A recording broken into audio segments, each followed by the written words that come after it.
ओम शांति। 26 जून की मुरली है।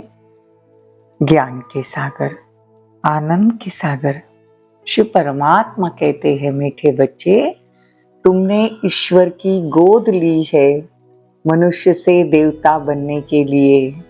देखो, बाबा कहते हैं कि तुमने परमात्मा की गोद ली है मनुष्य से देवता बनने के लिए।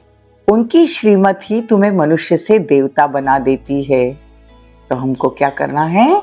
परमात्मा की श्रीमत पर चलना है, श्रेष्ठ मत पर चलना है, न कि मनमत, न कि परमत। प्रश्न है, आप मुए मर गई दुनिया, इसका अर्थ क्या है? उत्तर है, आप बच्चे जब बाप के पास जीते जी मरते हो, मतलब बुद्धि से, सारी विकारी दुनिया की बातों से बुद्धि से मरते हो, तो सारी दुनिया बुद्धि से खत्म हो जाती है। दूसरे मनुष्य जो जिस दुनिया में मरते हैं उसी दुनिया में जन्म लेते हैं, लेकिन तुम्हारा जन्म फिर इस पुरानी दुनिया में नहीं होता। नया जन्म, नई दुनिया सतयुग में होगा। बुद्धि से, जीते जी बुद्धि से सब बातों से मरना है, तो तुम बच्चों को स्वर्ग की बादशाही मिल जाएगी। गीत है, मरना तेरी गली में, जीना तेरी गली में। ओम शांति। यह भी गायन इस समय का है जो फिर भक्ति मार्ग में गाया जाता है। इस समय जबकि तुम बाप के पास जीते जी पुरानी दुनिया से मरते हो, तो बरोबर सारी दुनिया बुद्धि से हमारे लिए खत्म हो जाती है।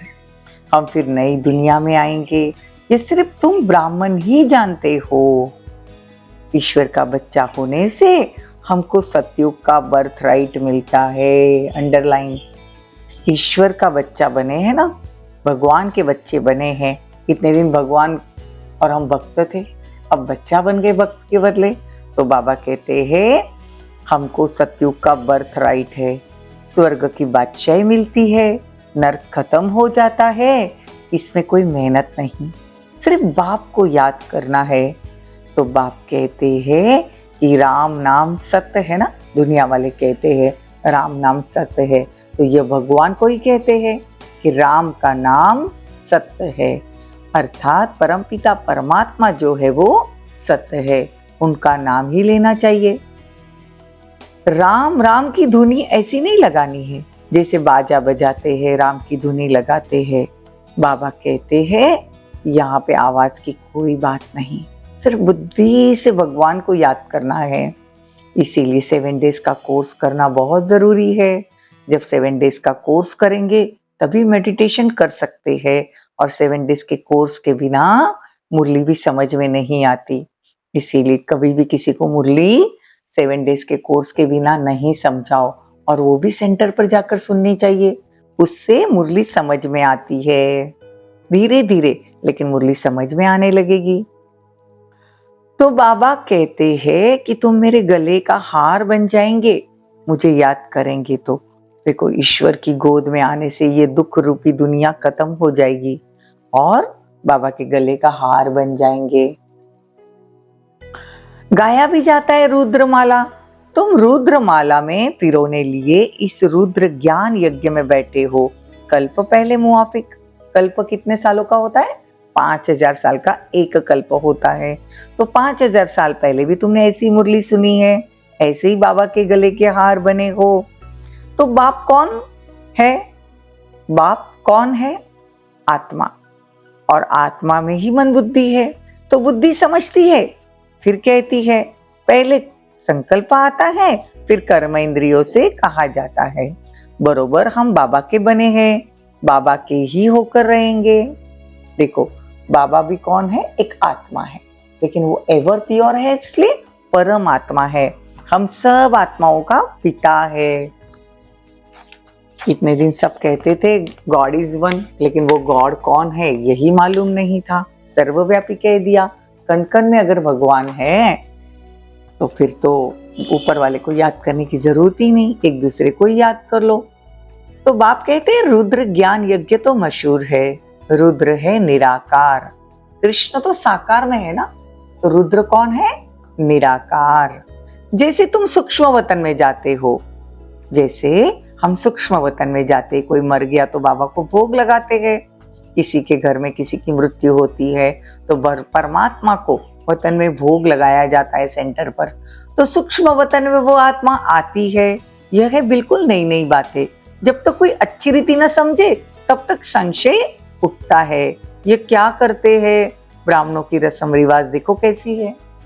यहाँ पे अगर कोई शरीर छोड़ता है तो परमात्मा को भोग लगाया जाता है, डायरेक्ट परमात्मा को भोग लगता है। तो ये बातें धीरे धीरे समझ में आ जाएगी। तो बाप कहते मैं फिर से आकर स्थापना करता हूँ सतयुग की। अब फिर तुम ज्ञान चिता पर बैठकर गोरे बनते हो। जितना हम रोज मुरली सुनेंगे, ज्ञान सुनेंगे, तो क्या होगा? गोरे बन जाएंगे। तो जो शाम बने थे, शाम से गोरा सुंदर बनाने वाला परमात्मा है। कृष्ण के लिए शाम सुंदर कहते हैं, लेकिन वो शाम कब था और सुंदर कब था ये दुनिया वालों को नहीं मालूम। सुंदर वो सतयुग में था और शाम जन्म लेते लेते वही आत्मा कृष्ण की शाम बन गई। तो बाप कहते हैं परमात्मा की श्रीमत तो मिलती है। परमपिता परमात्मा की आत्मा एवर प्योर है, गोरी है। आत्मा में ही खाद पड़ती है। खाद मतलब आत्मा जो 24 कैरेट गोल्ड जैसी थी, एकदम शक्तिशाली, वही धीरे धीरे डल होती जाती है। सोने में भी खाद पड़ती है ना, तो बाबा सोने का मिसाल देते हैं।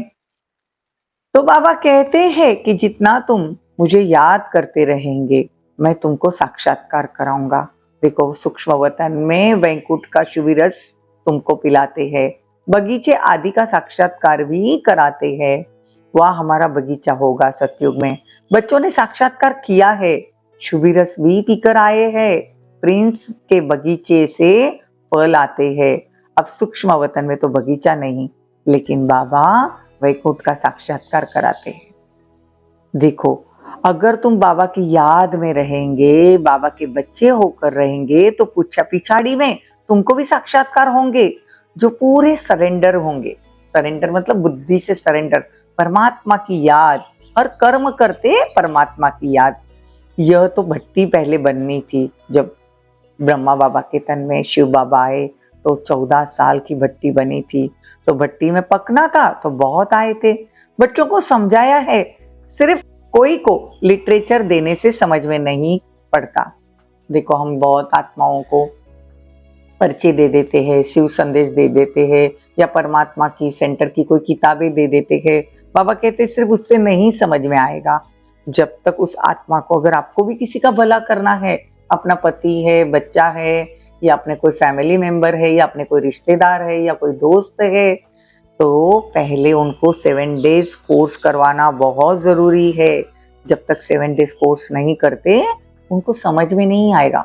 आधा अधूरा ज्ञान अच्छा नहीं होता। कहते हैं ना, हाफ नॉलेज इज डेंजरस। उससे क्या होता है? गलत बातें फैलती है। तो अगर वो आत्मा का सच में कल्याण करना है तो उसका 7 डेज कोर्स जरूर करवाना है। पूरे दिन में एक आधा घंटा निकालना है और उसमें भी फ्री ऑफ कॉस्ट। अब कोई भी सेंटर पे जाओ दुनिया के, 1 रुपया भी लिया नहीं जाता। फ्री ऑफ कॉस्ट कोर्स उठाना है और फिर बाबा की मुरली सेंटर पर जाकर सुनेंगे तो बहुत जल्दी समझ में आने लगेगी। ये तो पॉइंट्स हम इसलिए निकालते हैं कि पूरा दिन हम सुन सके। तो सेंटर पे जाना जरूरी है। उससे क्या होगा? अपना ही कल्याण होगा। तो बाबा कहते हैं कि पहले तो भट्टी बननी थी, अभी देखो टीचर को सेकंड में समझाया गया है, ये तुम्हारा बाबा है। टीचर सेकंड में समझाएगा, ये तुम्हारा बाबा है, ये दादा है, ये बेहद का बाप स्वर्ग का रचयिता है।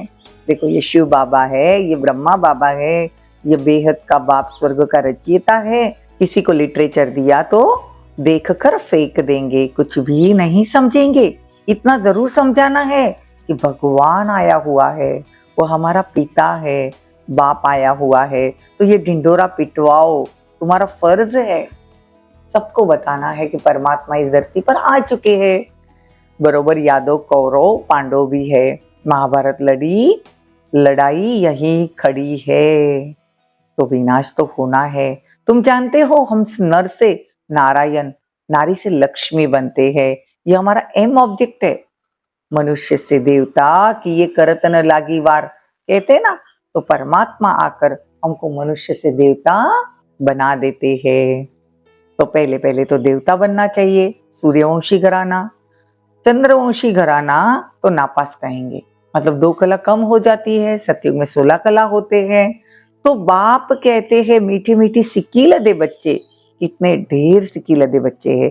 सिक्की लदे मतलब 5000 साल के बाद जो लाडला बच्चा गुम हो गया है, सिक्की लदा था, लाडला था, लेकिन हम 5000 साल के बाद बाबा को मिले हैं। सतयुग, त्रेता, द्वापर, कलयुग, और कलयुग का भी अब अंत, सतयुग की आदि आने वाली है। उस संगम पर परमात्मा आकर हमसे मिलते हैं। जो पिछले संगम पर मिले थे वो अब संगम पर, मतलब 5000 साल के बाद परमात्मा एक ही बार धरती पर आते हैं और हम बच्चे 5000 साल के बाद भगवान को मिल रहे हैं। तो भगवान को भी इतना प्यार है। देखो, कोई अगर किसी का बच्चा 6-8 मास के बाद आकर मिलता है तो कितना प्यार आएगा। तो बाप को भी खुशी होती है, ये भी बाप के बच्चे हैं, लाडले सिक्की लदे बच्चे हैं, 5000 वर्ष के बाद आकर मिले हैं। तो देखो, जो भी बच्चे बाबा से मिलते हैं, हम भी जब बाबा को योग करते हैं तो वो श्रद्धा से योग करो कि बाबा हम भी आपको 5000 साल के बाद मिले हैं। 5000 साल के बाद हमारा मिलन हुआ है। डीटी वर्ल्ड सॉल्वेंटी इज और गॉड फादरली बर्थ राइट। देवी देवता धर्म का राज्य हमको लेना ही है, ये हमारा अधिकार है, बर्थ राइट है। बाबा तुमको बेहद की बादशाही देने आया है। देखो, ये कोई ऑर्डिनरी पिता नहीं है, ये बेहद का पिता है, तो बादशाही भी बेहद की देगा। ये हेवनली गॉड फादर है, ये हेवन को स्थापन करने वाला है, स्वर्ग को स्थापन करने वाला है। कहते तुम बच्चों के लिए कितनी बड़ी सौगात लाए, परंतु इतना लायक बनना, श्रीमत पर चलना, बाबा मम्मा कहकर फिर अगर भूल गए, पारकती दे दी, तो बाबा कहते मैं तुमको गले का हार कैसे बनाऊंगा। बच्चों को बाप से कितना प्यार होना चाहिए और बच्चे को बाप कितना प्यार भी करते हैं। बाप बच्चों को सिर पर रखते हैं क्योंकि वो बेहद के बाप के कितने सारे बच्चे हैं, तो बाबा सबको सिर पर रखता है। बाबा कितना ऊंचे चढ़ाते हैं, तो हमको खुशी का पारा चढ़ना चाहिए। श्रीमत पर चलेंगे तो तुम श्रेष्ठ मनुष्य से देवता बनेंगे। बेहद के बाप भी कहते हैं सूर्यवंशी बनो, जितना हो सके 108 की विजय माला में आओ। इसके लिए क्या करना है, फॉलो करना है मम्मा बाबा को। आप समान स्वदर्शन चक्रधारी बनाकर शिव बाबा के आगे सौगात में आते हैं। आप समान स्वदर्शन चक्रधारी बनाकर शिव बाबा के आगे सौगात ले आते हैं। तो बाबा पूछते हैं कितने को आप समान बनाया।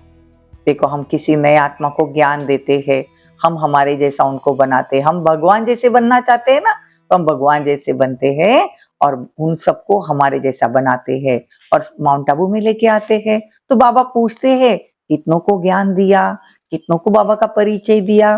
पहली पहली बात बच्चों को समझाई है कि पहले सबको बोलो बेहद के बाप को तुम जानते हो। पूछो उनको कि परमात्मा कौन है जो पूरी दुनिया का बाप है। कहते हाँ, मेरे में भी है, सर्व में भी है। अरे तुम्हारे में भी है, फिर पूछने की तो बात ही नहीं। दुनिया वाले कहते भगवान तो कण कण में है, तुम्हारे में भी है, मेरे में भी है, तो फिर पूछने की बात ही नहीं रही। ये बात गलत है। पहले पहले अल्फ पर समझाओ। अल्फ मतलब अल्लाह। बाप कहते हे मेरे सिके लदे बच्चे, ऐसे कोई भगवान के सिवा तो नहीं बोल सकेगा। शिव बाबा ही सिके लदे बच्चे बोलेगा, क्योंकि 5000 साल के बाद हमको मिलने आया है और ऐसे खाली हाथ नहीं आया, स्वर्ग लेकर आया है। हम शिव बाबा के सिके लदे बच्चे हैं। 5000 वर्ष के बाद फिर आकर मिले हैं स्वर्ग का वर्षा लेने के लिए। तो जानते हैं कि हम स्वर्ग के मालिक थे, आत्मा को याद आ रहा है, फिर हम ही मालिक बनते हैं। अब वापस योग करेंगे, बाबा से वर्षा लेंगे तो वापस मालिक बनेंगे। देखो, स्वर्ग में जाना जरूर है, फिर पुरुषार्थ अनुसार उच्च पद पाना है। अच्छा, मीठे मीठे सिके लदे बच्चों प्रति माता पिता बाप दादा का याद प्यार और गुड मॉर्निंग। रूहानी बाप की रूहानी बच्चों को नमस्ते। हम रूहानी बच्चों की रूहानी माता पिता बाप दादा को याद प्यार, गुड मॉर्निंग, नमस्ते, थैंक यू, बहुत बहुत शुक्रिया। धारणा के लिए देखो मुख्य सार, मम्मा बाबा को फॉलो कर सूर्यवंशी में आना है, अपनी मत नहीं चलानी, श्रीमत से उच्च देवता पद पाना है, हम बाबा के ही होकर रहेंगे, इस निश्चय में रहना, कभी किसी बात में संशय नहीं उठाना। वरदान, बाप के हर डायरेक्शन व कायदे से फायदा लेने वाले मर्यादा पुरुषोत्तम भव, कहा जाता है जितना कायदा उतना फायदा, इसलिए अमृत वेले से जो भी कायदे बने हैं उनसे कभी किनारा नहीं करो। पढ़ाई है मतलब रोज मुरली, फिर अमृत वेला, मन से सबकी सेवा करनी है, कर्म से सेवा करनी है, जो भी दिनचर्या बनी हुई है उसमें मन नहीं भी लगे तो भी दिनचर्या में कुछ मिस नहीं करो। कभी होता है ना कि आज अच्छा नहीं लग रहा है तो भी बाबा कहते मुरली सुनो, अमृत वेला करो। जैसे भक्त लोग नियम का पालन जरूर करते हैं, मंदिर में मन नहीं भी लगे तो भी जाएंगे जरूर।